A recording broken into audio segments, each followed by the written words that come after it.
There are so many great leather tools. Understanding what they are and how they can help you craft is a key to having the right ones. We're going to kick up the pace and give you a clear, informative, fun, and brief look at 23 different categories of the most popular tools in leather. So sit back and enjoy. Up first, leatherworking awls. Awls are tools with a sharp metal point used for marking or piercing leather. They can be used to impress a small mark, such as where a belt hole will go, or even dragged across to leave a mark, such as when tracing pattern templates. Some are even used for stitching and sewing. Burnisher and slicker tools. Leather burnishers and slickers are usually rounded or curved tools that are used to burnish or smooth out leather surfaces and edges through friction. Since leather is a natural fiber that has been processed to have a smooth and even finish, when it's cut, the edges will show the internal fibers and often be loose or hairy as the fibers stick out. To help ensure a finished leather product that can wear well and be durable, it is generally good practice to smooth out or burnish the edges. This makes them hardened and strong. Leatherworking chisels. Leatherworking chisels are metal tools with a grouping of equally spaced sharp teeth. Sharp points arranged in a line. They are similar in look to pricking irons, though chisels are intended to make the holes in leather, where pricking irons are intended only to mark the holes. Creaser and folder tools. Leather creasers help put a crease in the edge of leather, often for aesthetic reasons. They can also be used for functional purposes when folding, shaping leather goods, or putting an edge onto a fine piece of leather work. For projects where thick leathers are being used and there is a fold line, the creaser folder can be used to prepare that line on which the fold will bend. This helps to avoid stretching the leather near the bend, making it much cleaner and more visually appealing.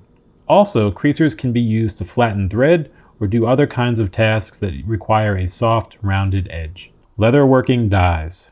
Leather dyes are pigments mixed with a base, usually alcohol, oil, or water, and applied to leather to change its color. Each type has its own performance characteristics, so use would depend on personal preference and the specific project on which they're being used. For best results, a crafter can usually always dye darker, though not lighter. For example, one can dye a vegetable tan belt gray, then brown, then black. However, it's not going to be as nearly easy to dye a black belt a lighter color such as gray or white. Edger and beveler tools. Edgers and bevelers are tools used to shave the square edges off of leather. This is both for functional and aesthetic purposes. Functionally, it removes the sharper square edges and leaves a more rounded edge. This makes it less likely to catch on other items during daily use. The rounded edges are also more comfortable in items that are held more frequently, such as belts and wallets. Aesthetically, the rounded edges on leather are generally more pleasing to the eye. They soften the look and also make it easier to seal the edges when they are burnished or edge painted. Edgers and burnishers come in many different shapes, sizes, and styles. They are usually made with a metal blade attached to a wooden handle. One thing to keep in mind is that not all edgers are sized in the same way. A particular size from one manufacturer might not match the same size from another manufacturer. Glues and adhesives.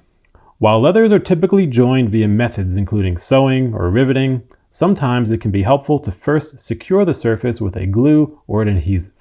Once in position, it makes it easier to do the sewing, riveting, etc. There are many different types of adhesives available that work well with leather. Some are temporary, with a tacky result that can be easily moved and reapplied. Others are stronger and more difficult to remove. Some glues expand into the material as they dry, and yet others are extremely strong, considered permanent. For very strong glues, they bind so tightly that trying to remove the adjoined pieces will likely damage the leather. Gouge tools. Leather gouges are used to remove a bit of the leather material in order to allow the leather to fold or bend in a preferred direction. Since when leather bends, the fibers would stretch, removing some of the material at that bend point allows the leather to more naturally fold over, creating a more visually appealing and functionally helpful element to the design. Leather gouges come in a few different shapes. Groover tools. Leather groovers are tools used to cut grooves into leather. Groovers can be used just for marking lines. For example, pulling the groover with light pressure will cut a line into the leather. Groovers can also cut deeper, creating a channel in which stitching can be set. Since the final stitches will rest within the groove below the surface of the leather, they will be less susceptible to abrasions and tearing. One can also place grooves where they want to create a fold line in the leather material. or cut grooves into leather for decorative purposes. For example, adding a groove along either side of a belt. Groovers are generally available as stitching groovers or scratch groovers, each with its potential benefits. Hardware and setting.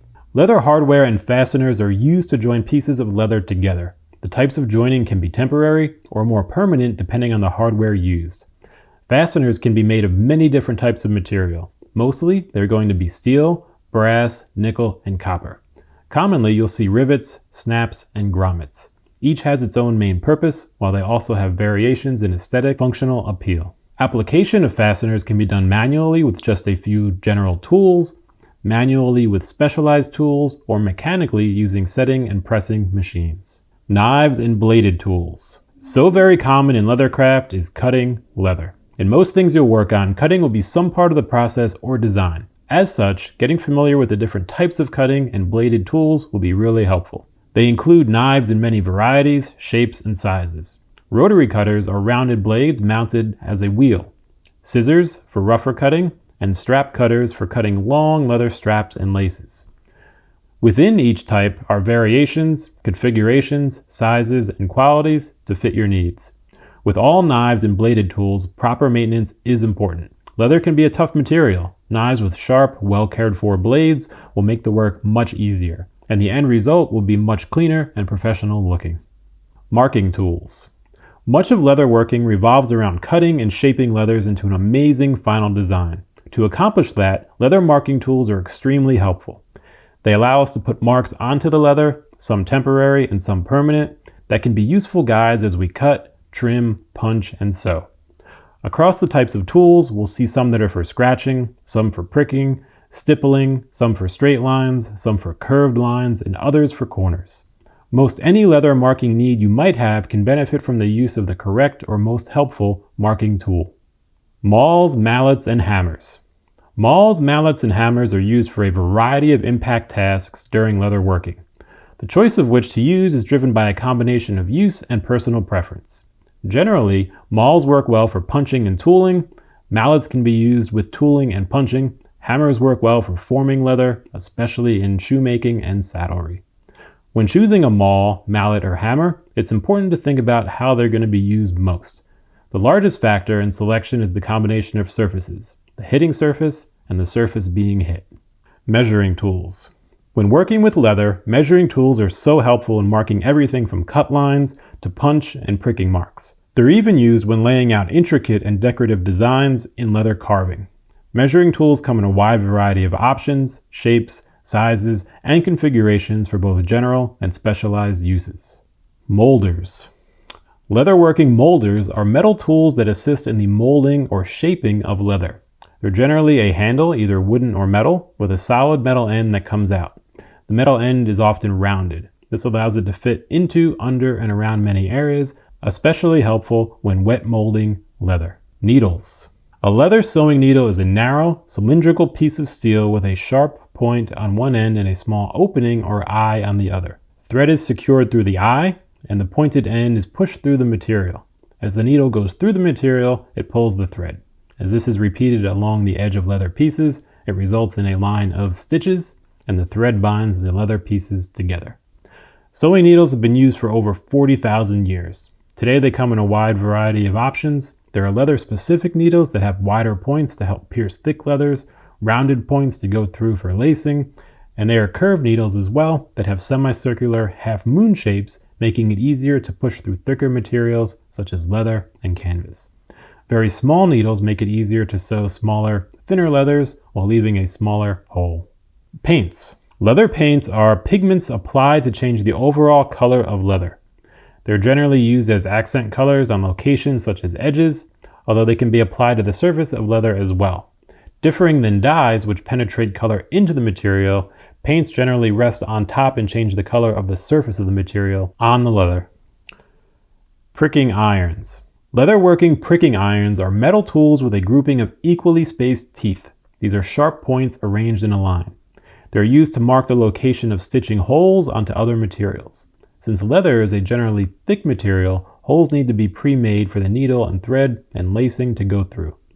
These holes that are marked with the pricking iron can then be made fully through using awls or chisels. Punches. Leather punches are tools with rounded blades used to cut holes into or out of leather. Generally, they are sharpened edges around a hollow metal cylinder, perfect for creating a circular hole. The punch blades can be interchangeable, allowing a single handle to accommodate many sizes, or they can be individual tools, where the blade and handle are formed to form a solid piece of metal and take on various shapes and forms.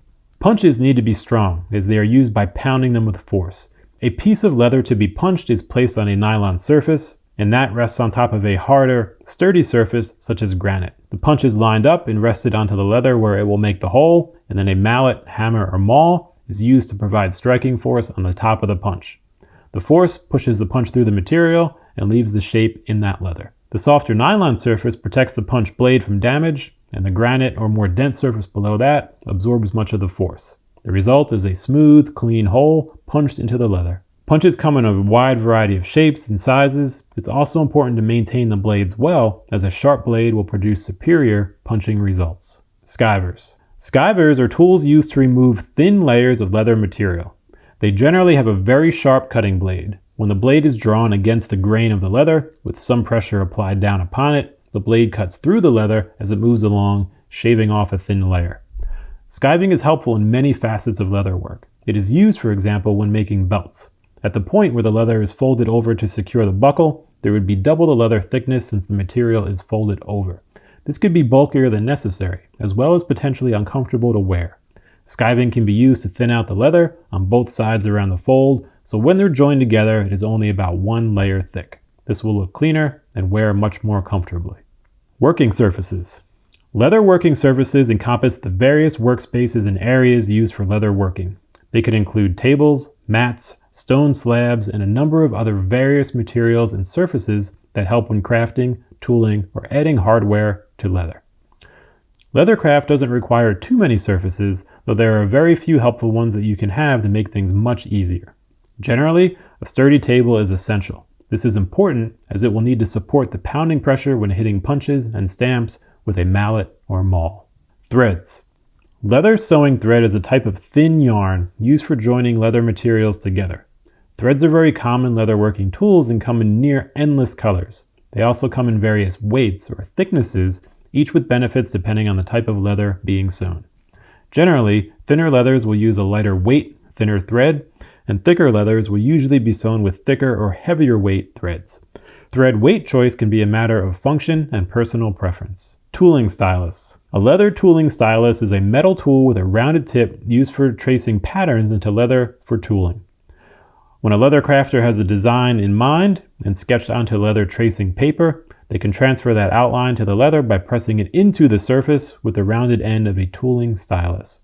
The pressure applied to the stylus pushes the tracing paper down, which leaves a colored marker line in the leather surface.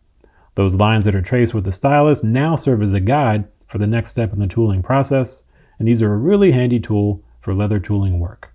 We did it! All right, we got the overview, made it through to the end. Great stuff. If you have any questions, let us know. If you have any experiences you'd like to share, definitely please do. And there you have it. Until next time.